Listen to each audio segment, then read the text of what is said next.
Komt dat beter uit? Nee, ik heb ingezoomd. Dat is het weer.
Via TVL hebben we een beetje dat feest mogen meevieren, meegenieten van een mooie optocht door de straten van Stockholm.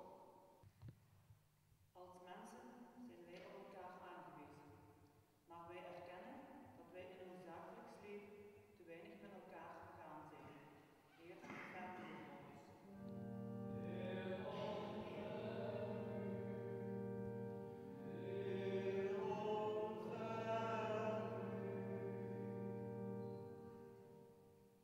Wij zijn er ons altijd van bewust dat wij het niet altijd voor elkaar hebben.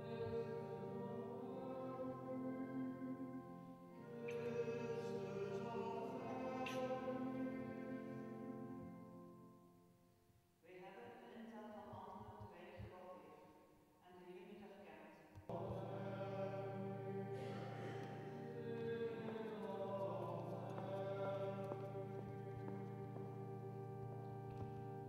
En mogen de barmhartige God zich over ons ontfermen, mogen hij onze fouten en zondigheid vergeven en ons geleiden op de weg naar elkaar en naar hem toe. Amen. Laten we met een stilte bidden. Bijna 2000 jaar geleden schreef de apostel Paulus een brief aan de christengemeente van Rome. En in deze brief, daar gaan we stukje uit luisteren nu, laten we even luisteren naar deze boodschap van Paulus. Lezing uit de brief van de heilige apostel Paulus aan de christen van Rome. Zusters en broeders, uw liefde moet oprecht zijn. Verfoei het kwaad. Hou vast aan het goede. Bemin elkaar hartelijk met broederlijke liefde.